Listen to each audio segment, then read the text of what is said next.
أعوذ بالله من الشيطان الرجيم. بسم الله الرحمن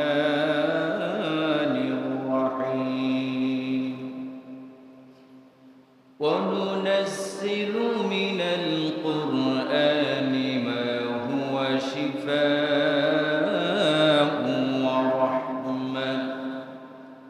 ورحمة للمؤمنين ولا يزيد الظالمين إلا خسارا. وقال النبي صلى الله عليه وسلم عن علي بن أبي طالب رضي الله تعالى عنه قال: قال رسول الله صلى الله عليه وسلم: خيركم من تعلم القرآن وعلمه، أو كما قال عليه الصلاة والسلام. بارك الله لنا ولكم في القرآن العظيم، ونفعنا بآيات والذكر الحكيم. إن الله وملائكته يصلون على النبي يا أيها الذين آمنوا صلوا عليه وسلموا تسليما. اللهم صل على سيدنا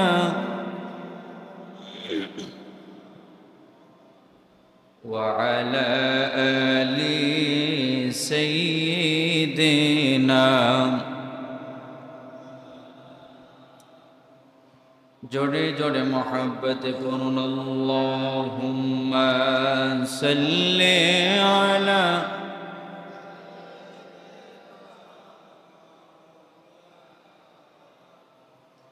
وعلى آل سيدنا। কোথায় রইলেন প্রাণের নবীজি, আমাদেরকে সারিয়া? আপনি সারা কি লাভ হবে এই ধরাতে বাঁচিয়া? আল্লাহুম্মা সাল্লি আলা সাইয়্যিদিনা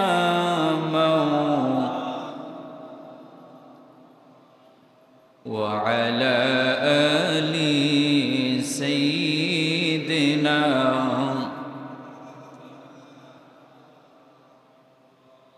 উড়ে যাও রে বাংলার হাওয়া, উড়ে যাও রে মদিনা,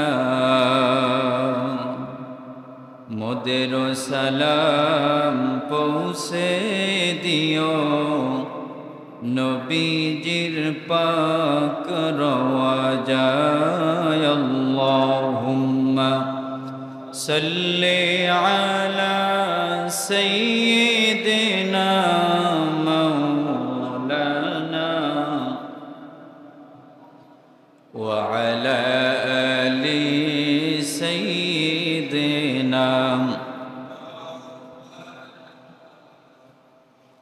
বলাগাল উলা বিকামালিহি কশাফাত الدجى بجماله حسنت جميع خصاله صلوا عليه لا إله محبت لا إله لا إله حسبي ربي جل الله ما في قلبي غير الله نور محمد صلى الله لا إله إلا الله لا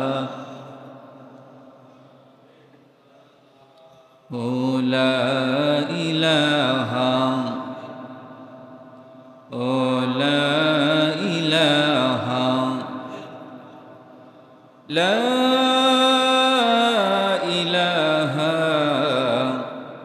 إلا الله محمد رسول الله صلى الله عليه وسلم اللهم صل وسلم وبارك عليه মুআজ্জাজ মুহতারাম সম্মানিত মুসল্লিয়ানে কেরাম মহান রব্বুল আলামিনের শাহী দরবারে লাখ কোটি শুকর ও সুজুদ যে মহান রব্বুল ইজ্জাত ওয়াল জালাল আপনাকে আমাকে আজকে পবিত্র মাহে রমাদান মাসে প্রথম জুমায় আপনাকে আমাকে হাজির করেছেন এজন্য আমরা সকলেই দিল খুলে দারাজ কণ্ঠে হৃদয়ের সকল শক্তিকে এক করে সকলেই শুকরিয়া দান বলেছি আলহামদুলিল্লাহ আরো জবান খুলে বলুন আলহামদুলিল্লাহ রব্বানা লাকাল হামদ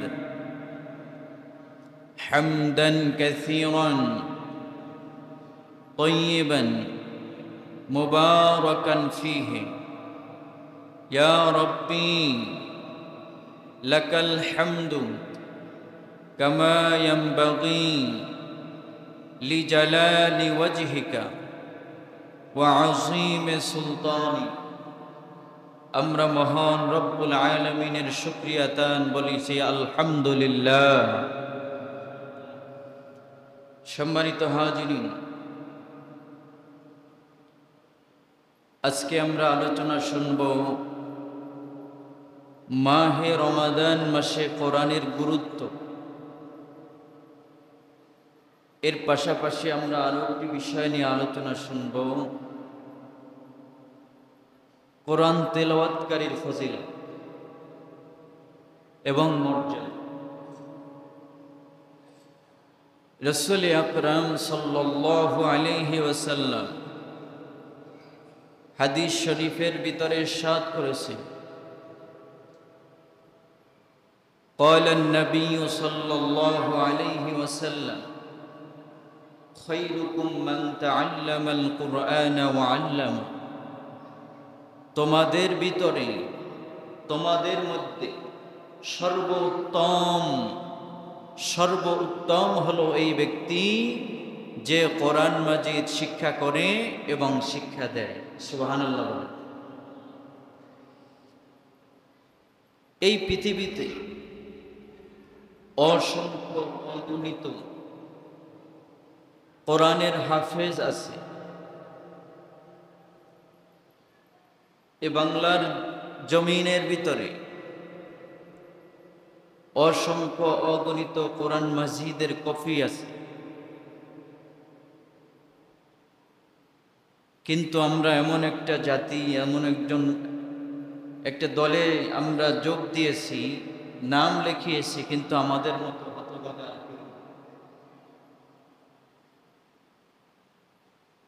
নবী করিম সাল্লাল্লাহু আলাইহি ওয়াসাল্লাম হাদিসের ভিতরে ইরশাদ করেছেন তোমাদের ভিতরে ওই ব্যক্তি সবচেয়ে উত্তম যে কোরআন শিখে এবং শিক্ষা দেয়। এখন নবীজির হাদিস অনুসারে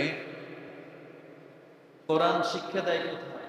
মাদ্রাসা, মক্তবে। আমরা যারা মসজিদে মাদ্রাসায় লেখাপড়া করেছি, মক্তবে পড়েছি, আমরা সকলেই কোরআন মাজিদ শিখেছি, আবার কেউ শিখে ধরে রাখতে পারেনি, আছে কি না? নবী করিম সাল্লাল্লাহু আলাইহি ওয়াসাল্লাম হাদিসের ভিতরে বলেছেন, ওই ব্যক্তি হলো বিরাম ঘরের মতো। কোন ব্যক্তি? যে ব্যক্তি তার ঘরের ভিতরে কোরআন তেলাওয়াত হয় না, যার ঘরের ভিতরে কোরআন তেলাওয়াত হয় না, ওই ঘরটা হলো বিরাম, একবারে নীরব নিস্তব্ধ। এই রকম বাড়ির ভিতরে সাপ বিচ্ছু ভূত থাকতে পারে, মানুষ থাকে না। নবী করিম সাল্লাল্লাহু আলাইহি ওয়াসাল্লাম বলেছেন, যার ভিতরে কোরআন তেলাওয়াত হয় না, যার ঘরের ভিতরে, ওই ঘরের ভিতরে রহমতের ফেরেশতা প্রবেশ করে। আমাদের দেশে এমনও বাসা বাড়ি আছে যে বাসা বাড়িতে কোরআন মাজিদ আছে, দীর্ঘদিন পর্যন্ত কোরআন মাজিদ তাকের উপর পড়ে আছে, ময়লা পড়ে আছে, কিন্তু আমাদের সেই খবর নাই। টিকটিকিতে পায়খানা করে রাখছে, তাও আমরা দেখিনি। কিন্তু সেই মাহে রমজান মাস যখন ঘনিয়ে আসে, তখন আমাদের দেশে খতম দেওয়ার একটা উৎসব চলে। কথা বলেন ঠিক না বেঠিক? কোরআন খতম দেওয়ার একটা উৎসব চলে মাহে রমজান মাসে। অনেক সময় দেখা যায় সবে কদরের রাত্রিতে অনেক ভাইয়েরা এসে বলে, হুজুর, আমার মেয়ে, আমার স্ত্রী, আমার বোন 5 খতম, 3 খতম, 7 খতম, 10 খতম পর্যন্ত দিয়ে দিয়েছে, একটু বকশিস করে দেন। কি ভাই আছে কিনা? এরকম হয়। কিন্তু আপনার কাছে কোরআন খতমের জন্য বলেছে, কিন্তু আপনি একটু চিন্তা করলেন না যে একজন মহিলা এই রমজান মাসে সারাদিন কাজকর্ম করার পরেও যে 5 খতম 3 খতম দিয়েছে, সে কি সহি শুদ্ধ করে কোরআন শরীফ পড়ছে কি করে না? এটা আমরা দেখি না। অথচ আল্লাহ রাব্বুল আলামিন বলেছেন, ওয়ারাত্তিলিল কুরআনা তারতিলা, তোমরা কোরআন তেলাওয়াত করো তার তিলের সাথে সহি শুদ্ধ করে। সহি শুদ্ধ করে কোরআন তেলাওয়াত। যদি তোমরা সহি শুদ্ধ করে কোরআন তেলাওয়াত করতে পারো, প্রত্যেকটা হরফের বিনিময়ে আল্লাহ তাআলা 10টা নেকি তোমাদের আমল নামায় লিখে দিয়ে দেন। আর একটু আওয়াজ করে বলেন সুবহানাল্লাহ। কয় নেকি? প্রত্যেকটা হরফের বিনিময়ে 10টা নেকি লিখে দিবেন। সুবহানাল্লাহ। প্যারে হাজিরিন, এই কোরআন শুধু রমজান মাসে খতমের জন্য নাজিল হয় নাই। আল্লাহ রাব্বুল আলামিন এ কোরআন দিয়ে নিজের জীবনকে গঠন করার জন্য কোরআন নাজিল করেছেন। নিজের আত্মাকে পরিশুদ্ধ করে খাঁটি মুমিন হয়ে আল্লাহ তাআলার এই দুনিয়া ছেড়ে যখন আপনি আমি কবরবাসী হয়ে যাব, আল্লাহ তাআলা সেই কবরের ভিতরে জিন্দেগিটা যে সুন্দরভাবে নেক আমলের মাধ্যমে একজন খাঁটি মুমিন হিসাবে যেন আমরা সেই জায়গায় বসবাস করতে পারি, এই জন্যই কোরআন নাজিল করেছেন। জোরে বলেন সুবহানাল্লাহ। প্যারে হাজিরিন, আল্লাহ রাব্বুল আলামিন কোরআন শরীফে সূরা শুআরা 192 নম্বর আয়াতের ভিতরে আল্লাহ রাব্বুল আলামিন বলেছেন, ওয়া ইন্নাহু লাতানযীলুম তানযীলু রাব্বিল আলামিন। প্রশংসাকার যিনি আল্লাহ রাব্বুল আলামিন, যিনি প্রতিপালক, সমস্ত আসমান জমিনের যিনি রব, সমস্ত সৃষ্টির যিনি রব, তিনি, তার প্রশংসা হলো আলহামদুলিল্লাহি রাব্বিল আলামিন। আল্লাহ তাআলা বলেছেন, বান্দা নিয়ামতের প্রশংসা করবে, শুকরিয়া আদায় করবে, আর এই শুকরিয়া আদায়ের মাধ্যমে বান্দা বেশি বেশি নিয়ামত হাসিল করে দুনিয়া থেকে, নিয়ামত নিয়ে তারপরে কবরে যাবে। সুবহানাল্লাহ। আল্লাহ রাব্বুল আলামিন বলেছেন, এ কোরআন আমি কোথায় নাযিল করেছি, কার মাধ্যমে পাঠিয়েছি? আল্লাহ রাব্বুল আলামিন বলতেছেন, নাযালা বিহি রূহুল আমিন। হযরত জিবরাইল আলাইহিস সালাতু ওয়াস সালাম আল্লাহ রাসূলের কাছে কোরআন নিয়ে আসলেন। সুবহানাল্লাহ। আল্লাহ রাব্বুল আলামিন বলেছেন, আলা কলবিকা লিতাকুনা মিনাল মুনজিরিন। কোরআন পৃথিবী প্রদর্শনকারী, তোমাদের হৃদয়ে যাতে তুমি সতর্ককারী হতে পারো। আল্লাহ রাব্বুল আলামিন কোরআন নাযিল করে সতর্কবাণী দিয়ে বলেছেন, বান্দা গুনার কাছে যাও না, আল্লাহর হুকুমের বিরোধিতা করো না। কোরআন যা বলছে, কোরআনের ভিতরে যেভাবে আল্লাহ রাব্বুল আলামিন তোমাকে তোমার জীবনকে সাজাইতে বলেছে, ওইভাবে যদি নিজের জীবনটাকে সাজাইতে পারো, আল্লাহ রাব্বুল আলামিন বলেছেন, ওয়া নুনাজ্জিলু মিনাল কুরআনি মা হুয়া শিফাa'un ওয়া রাহমাতুল লিল মুমিনিন। মুমিনের হৃদয়কে শীতল করে দিবে, শিফা, মুমিনের হৃদয়কে গুনাহ থেকে ফিরিয়ে আনবে। সুবহানাল্লাহ। এজন্য কোরআনকে বুঝতে হলে, কোরআনকে সঠিকভাবে অনুসরণ করতে হলে, কোরআন শরীফ তেলাওয়াত করতে হবে। দৈনিক যদি আপনি 1 পৃষ্ঠা করে 10 আয়াত করে যদি কোরআন তেলাওয়াত করেন, আর ওই কোরআন তেলাওয়াত যতটুকুই করবেন অর্থ বুঝে বুঝে যদি তেলাওয়াত করতে পারেন, তাহলে আপনার হৃদয়ের ভিতরে আল্লাহ রাব্বুল আলামিন কোরআনের হেদায়েতের নূর আপনার অন্তরের ভিতরে ঢেলে দিবেন। সুবহানাল্লাহ। আল্লাহ রাব্বুল আলামিন বলেছেন, দুনিয়ার ভিতরে কোন মানুষ এই কোরআন শরীফকে যদি অবজ্ঞা করে চলে, কোরআনের কিছু হবে না, ক্ষতি হবে। যে এই কোরআনের বিরোধিতা করবে, যে এই কোরআনের বিরোধিতা করবে, তারই ক্ষতি হবে। মহান রব্বুল আলামিন বলেছেন, আমি আল্লাহ রব্বুল আলামিন এই কোরআন নাযিল করেছি, কিন্তু এর হেফাজতকারী আমি আল্লাহ রব্বুল আলামিন। বলেন সুবহানাল্লাহ। আল্লাহ রব্বুল আলামিন সূরা হিজরের 9 নম্বর আয়াতের ভিতরে বলেন, ইন্না নাহনু নাযালনা যিকরা ওয়া ইন্না লাহু লাহাফিযুন। নিশ্চয় আমি কোরআন অবতীর্ণ করেছি এবং আমি এর সংরক্ষণকারী। সুবহানাল্লাহ। দুনিয়াতে কোরআন নিয়ে ষড়যন্ত্র কোন মানুষই করে? দুনিয়াতে কোরআন নিয়ে, কোরআন থাকবে না, কোরআনকে পুড়ে ছাই করে দেবে, এরকম অনেকে করেছে। কিন্তু আল্লাহ রাব্বুল আলামিনের কোরআন কি দুনিয়া থেকে বিলুপ্ত করতে পেরেছে? প্রিয় ভাই, গত কয়েকদিন আগে, কয়েক মাস আগে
রাত্রে বেলায় এরা চুরি চুরি করে গিয়ে তারা কোরআন তেলাওয়াত শুরু করে। সুবহানাল্লাহ। একদিন রাত্রে আবু জাহেল নবীজির কোরআন তেলাওয়াত শুনে আসছিল, প্রতিমধ্যে second leader Utba, Saiba, Walid ইবনে মুগীরার সাথে দেখা। একজনের সাথে ধাক্কা লাগলো, বলতেছে কে তুমি এত রাত্রে কোথা থেকে আসলা? বলে তোমরা কই গেছিলে?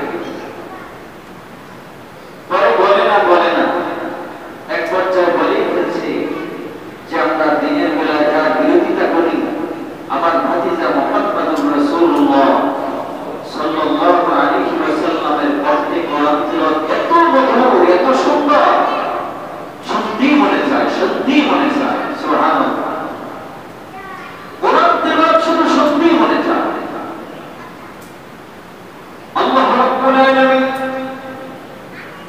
কিয়ামতের ময়দানে জান্নাতীদেরকে একত্রিত করে মহান রব্বুল আলামিন একটা স্টেজ সাজাবেন, একটা মজলিস সাজাবেন, যে মজলিসের ভিতরে আপনার আমার নবীজি মুহাম্মদুর রাসূলুল্লাহ সাল্লাল্লাহু আলাইহি ওয়াসাল্লাম কোরআন শরীফের সবচেয়ে ফজিলতপূর্ণ সূরা সূরা ইয়াসিন তিলাওয়াত করে সবাইকে শোনাবেন।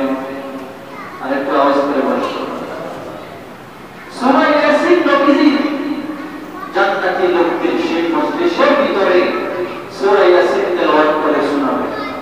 ইয়াসিন ওয়াল কুরআনিল হাকীম ইন্নাকা লামিনাল মুরসালিন আলা সিরাতিন মুস্তাকিম তানজিলাল আজিজির রহিম লিতুনযিরা কওমান মা উনযিরা আবাউহুম ফাহুম গাফিলুন। আমার নবীজির স্মরণিত কণ্ঠে সূরা ইয়াসিন তেলাওয়াত করে শোনাবেন। যখন আমার নবীজির তেলাওয়াত শেষ হয়ে যাবে, তখন স্বয়ং মহান প্রভু রব্বুল আলামিন সূরা আর-রহমান তেলাওয়াত করে এই জান্নাতি তার প্রিয় বান্দা বান্দীদেরকে শোনাবেন। আরেকটু জোরে বলেন সুবহানাল্লাহ। এটা খুশির সংবাদ না দুঃখের সংবাদ? বলেন খুশি না দুঃখের সংবাদ? খুশির সংবাদ। আল্লাহ রাব্বুল আলামিন ওই মজলিসের ভিতরে হাজির হয়ে আল্লাহ রাব্বুল আলামিন বান্দাদেরকে সশরীরে দেখা দিয়ে বলবেন, আনার রহমান, আমি হলাম রহমান, আল্লামাল কুরআন, আমি তোমাদেরকে শিক্ষা দিয়েছি কোরআন। এই যে কোরআন শরীফ তোমাদেরকে আমি দিয়েছিলাম, যারা এই কোরআনের রঙে রঙিন হয়ে যারা আমার ডাকে সাড়া দিয়ে দুনিয়াতে একবারে এসেছো, তোমাদের জন্য আজকে বড় নিয়ামত হলো, তোমাদের জন্য আজকে বড় হলো মহান রব্বুল আলামিনের দিদার। তাহলে কোরআনের মর্যাদা আছে না? কোরআন তেলাওয়াতকারী মর্যাদা রাসূল আকরাম সাল্লাল্লাহু আলাইহি ওয়াসাল্লাম হাদিস শরীফে সাত করেছেন যে তোমাদের ভিতরে ওই ব্যক্তি সবচেয়ে উত্তম। এখন উত্তম যারা কোরআন শিক্ষা দেয় এবং শিক্ষা করে, শিক্ষা দেয় কারা? মাদ্রাসায় হুজুর, মসজিদে ইমাম সাহেব, মুয়াজ্জিন সাহেব, তারা তো উত্তম। কিন্তু এছাড়াও তো আপনারা শিখলে আপনারা উত্তম হবেন না? কথা বলতে হবেন না? চেষ্টা থাকতে হবে, চেষ্টা থাকতে হবে। অনেকের বয়স হয়ে গেছে 50 বছর, 40 বছর, কিন্তু সূরা ফাতিহা ঠিক মতো পড়তে পারে না। কি আছে না? অথচ নামাজ পড়ে কি? আল্লাহ রাব্বুল আলামিনের কাছে আপনি কি জবাব দিবেন? যদি সূরা ফাতিহা শুদ্ধ না হয়, নামাজ হবে না। সূরা ফাতিহা শুদ্ধ না হলে নামাজ হবে না। এখন আপনি এটা জানেন, নামাজ ভঙ্গের কারণের ভিতরে প্রথম কারণ হলো অশুদ্ধ তেলাওয়াত করা। অশুদ্ধ তেলাওয়াত দিয়ে আপনি যতদিন পর্যন্ত নামাজ পড়বেন, এক রাকাত নামাজও কবুল হবে না, নামাজ হবে না। তাহলে আপনি আপনার পার্শ্ববর্তী মসজিদে গিয়ে বলছেন হুজুর আপনার আমাকে সূরা ফাতিহাটা শুদ্ধ করিয়ে দেন, বলছেন বলেন নাই? আল্লাহ রাব্বুল আলামিন আপনাকে প্রশ্ন করবে কিয়ামতের ময়দানে, হে আমার বান্দা, দুনিয়ায় বসে তুমি কত ওয়াজ শুনেছো, কত বক্তৃতা শুনেছো, কিন্তু আমল করো নাই। আলেম ওলামা বলছে অশুদ্ধ তেলাওয়াত করলে নামাজ হবে না, কিন্তু তুমি আলেমদের কাছে গিয়ে একটা মুহূর্তের জন্য বসো নাই, একটা মুহূর্তের জন্য আমাকে শুদ্ধ করে সূরা ফাতিহাটা একটু শোনান, একটু বলে দেন, বলেন নাই। কিন্তু আল্লাহ রাব্বুল আলামিন বলেছেন যার নামাজ হবে না সে পাপ থেকে কখনো ফিরে থাকতে পারবে না। নামাজ না হলে নামাজ আপনাকে অশ্লীল বেহায়াপনা গুনাহ থেকে কখনোই ফিরাতে পারবে না। এই পৃথিবীতে একজন মুআদ্দাব একজন আল্লাহর ওলি ছিলেন, যার নাম হলো সুফিয়ান সাউরি রাহমাতুল্লাহি আলাইহি। সুফিয়ান সাউরি রাহমাতুল্লাহি আলাইহির জামানায় একজন ফেরিওয়ালা ছিল। তিনি কোন এক মজলিসে বসে বা কারো মুখ থেকে শুনেছেন যে ব্যক্তি কোরআন শরীফ তেলাওয়াত করবে, কোরআন শরীফ কাল কিয়ামতের ময়দানে তাকে শাফাআতকারী হিসেবে হবে। সুবহানাল্লাহ। কিয়ামতের ময়দানে কোরআন শরীফ তেলাওয়াত করনেওয়ালা, কোরআন শরীফ তেলাওয়াত শুননেওয়ালাকে সুপারিশ করবে। সুবহানাল্লাহ। এই কথা শোনার পরে লোকটা ছিল নিতান্তই গরিব, অসহায়। এই লোক কি করলো? বাজারে গেল।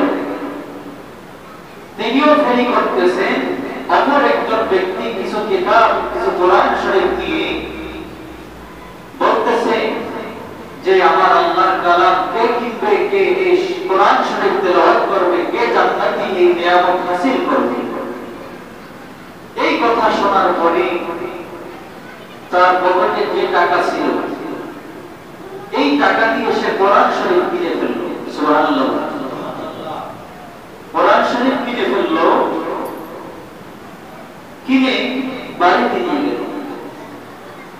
বাড়িতে নিয়ে যাওয়ার পরে কোরআন শরীফ তো সে তেলাওয়াত করতে জানে না, পড়তেও জানে না। এখন এই কোরআন শরীফ, কোরআন মাজিদ তিনি সকাল সন্ধ্যা কোরআন শরীফ খুলে পৃষ্ঠায় হাত দেন আর চুম দিয়ে বলেন হে আল্লাহ কা কালাম হে মাওলা কা বাত নাই। সুবহানাল্লাহ। উনি বুঝাইতে চাইলেন যেটা পৃথিবীর সর্বশ্রেষ্ঠ একটি কিতাব, এটা পৃথিবীর সর্বশ্রেষ্ঠ একটি নিয়ামত। এটা কার কালাম? কালামুল্লাহ। কার কালাম? সবাই বলেন কার কালাম? अल्लाह ताला कलाम, ये अल्लाह का बात है, ये मौला का बात है, अल्लाह का कलाम है। এটা হলো আমার আল্লাহর কিতাব, আল্লাহ তাআলার পক্ষ থেকে নাযিলকৃত কিতাব, সর্বশ্রেষ্ঠ কিতাব। সুবহানাল্লাহ। এই কোরআনের বাণী কোথায়? আল্লাহ রাব্বুল আলামিন বলেছেন ফি লাউহিম মাহফুজ। এই কোরআনের বাণী হলো লাউহে মাহফুজে। আল্লাহ তাআলা এমন একটা জায়গায় সংরক্ষিত করেছিলেন। আল্লাহ তাআলা দুনিয়ায় কোরআন পাঠানোর আগে, কোরআন মাজিদ পাঠানোর আগে, নাযিল করার আগে হযরত আজরাইল রুহুল আমিন, হযরত জিবরাইল আলাইহিস সালাতু ওয়াস সালামের মাধ্যমে সামান্য এই কোরআন শরীফ, এই কোরআন মাজিদকে আল্লাহ রাব্বুল আলামিন একটা পাহাড়ের উপরে রেখেছিলেন। আপনারা পাহাড়ের নাম তো জানেন না? কি পাহাড়? তুর পাহাড়। কি পাহাড়? হ্যাঁ, জাবালে নূর। কোরআন শরীফ যে পাহাড়ে নাযিল হয়েছিল, এই নাযিলকৃত পাহাড়ের উপরে আল্লাহ রাব্বুল আলামিন কোরআন শরীফ রেখেছিলেন, কোরআন মাজিদ রেখেছিলেন জিবরাইল আলাইহিস সালাতু ওয়াস সালামের মাধ্যমে। রাখার সাথে সাথে পাহাড়টা কেটে চৌচির হয়ে গেছে। সুবহানাল্লাহ। আপনি আর আমি তো মনে করি এটা, আমরা মনে করি সামান্য একটা কাগজের বই, কি মনে করি? সামান্য একটা কাগজে বই, এইটা মনে করে আমরা বছরকে বছর তাকে উপরে ফেলে রেখে দিই, অথবা এমন কিছু আমরা রাখি যে কোরআন শরীফের উপরে আরো অন্যান্য কিতাব রাখি, এটা চাপাই রাখে দিই। এটা বেয়াদবি। এটা কি? কোরআনের সাথে কি বেয়াদবি? আপনি জানেন কোরআন মাজিদের সাথে একটা সামান্য কাপড় লাগলে ওই কাপড়টা যদি কারো সামনে পড়ে যায় সে উঠে জমা দেয়। সুবহানাল্লাহ বলেন। কি জন্য? এটার সাথে লাগার সাথে সাথে, কোরআন শরীফের সাথে লাগার সাথে সাথে কাপড়টার মূল্য অনেক গুণ পর্যন্ত বেড়ে যায়। সুবহানাল্লাহ। আপনি একটা চিন্তা করেন, সামান্য দুনিয়ার মানুষের তৈরিকৃত কাপড়ের টুকরা যদি কোরআন শরীফের সাথে লাগার সাথে সাথে, কোরআন শরীফের লাগার সাথে সাথে এই কাপড়ের টুকরাটা দাম বেড়ে যায়। মহান রব্বুল আলামিন যিনি কোরআন নাযিল করেছেন বান্দাদের জন্য, এই বান্দা যদি কোরআনের রঙে রঙিন হয় তাহলে জান্নাতে বান্দার সম্মান আছে না নাই? জোরে বলেন আছে না নাই? তাহলে দুনিয়ার ভিতরে সমস্ত কিছু দিয়ে যদি কোরআনের রঙে রঙিন হওয়া যায়, কোরআনের নির্দেশনা অনুযায়ী যদি জীবনটাকে গঠন করা যায়, তাহলে মহান রব্বুল আলামিন আপনাকে সেই নিয়ামতের ভাগীদার বানাই দেবেন। সুবহানাল্লাহ। এরপরে ওই ফেরিওয়ালা প্রত্যেকদিন সকাল সন্ধ্যা কোরআন শরীফের উপর হাত টানে আর চোখের পানি ফেলে, হাত টানে আর চোখের পানি ফেলে, বলে আমি তো কোরআন শরীফ তেলাওয়াত করতে জানি না, পড়তেও জানি না, কিন্তু আমি কোন এক মজলিসে শুনছিলাম যদি কোরআন শরীফের উপর কেউ হাত রাখে, আয়াতে আয়াতে হাত টানে, তাহলে আল্লাহ রাব্বুল আলামিন তার জীবনের গুনাহগুলি মাফ করে দিবেন। না খুশি হন নাই তো? হ্যাঁ, কই খুশি হয়েছেন আপনারা? বলেন সুবহানাল্লাহ। আল্লাহ রাব্বুল আলামিন এই নিয়ামত, এতটুকু নিয়ামত যে কোরআন শরীফের উপর হাত দিবেন, আয়াতে আয়াতে হাত দিবেন, কানটা নজর দিবেন, এতেও আপনার গুনাহ মাফ হবে। সুবহানাল্লাহ। প্রত্যেকটা হরফের বিনিময়ে আল্লাহ তাআলা আপনাকে 10টি নেকি দিবেন। সুবহানাল্লাহ। কিছুদিন পরে এই ফেরিওয়ালা অসুস্থ হয়ে দুনিয়া থেকে চিরকালের জন্য বিদায় হয়ে গেল। বিদায় হওয়ার পরে আগেরকার জমানায় আলেম ছিল খুব সামান্য কম। যদি কোন এলাকায় মানুষ মারা যাইত, দূর দারাজ থেকে আলেম ওলামা খবর দিয়ে এনে তারপরে জানাজা পড়ানো লাগতো। এরকম একটা সময় গেছে, ঠিক আছে কি? ওই লোকটা মারা গেল, আশেপাশে কোন আলেম পাইতেছে না। সুফিয়ান সাউরি রাহমাতুল্লাহ আলাইহি তিনি পাশ দিয়ে যাইতেছেন ঘোড়ার পিঠে সওয়ার হয়ে। তার লেবাস দেখে, তার পোশাক দেখে স্থানীয় লোকেরা মনে করলো ইনি বিশাল বড় মানব সাহেব। আমাদের দেশে এরকম কিছু আছে যারা হজ করে আসে, বড় জুব্বা লাগাইয়া মাথায় কালো পাগড়ি লাগায় বাস আসে কি আসে না? দূর থেকে দেখলে মনে হয় বড় মানব সাহেব, কি মনে হয় কিনা? এরকম দেখে তাকে ডাক দিলেন, ঘোড়ার সামনে দাঁড়ালেন, দাঁড়ায় বললেন, আমরা জানি আপনি সম্ভবত আলেম হবেন, আমাদের এখানে একটা লোক মারা গেছে, তাকে জানাজা পড়াইতে হবে, দাফন করতে হবে। সুফিয়ান সাউরি রাহমাতুল্লাহ আলাইহি তার জীবনের ভিতরে আসছে, তিনি নামলেন, জানাজা পড়ালেন।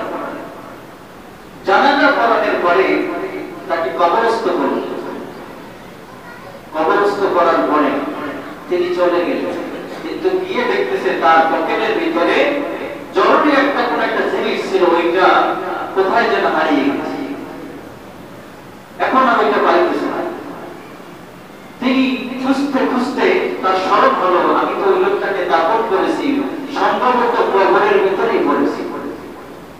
এলাকায় আসলে আবার দেশের লোকজনকে সব ডাকলেন, ডেকে বললেন, ভাই আমি তো এই কিছুক্ষণ আগে জানাজা পড়ায় গেলাম, আমার একটা গুরুত্বপূর্ণ কাগজ অথবা গুরুত্বপূর্ণ একটা জিনিস মনে হয় সম্ভবত কবরের ভিতরে পড়ে গেছে।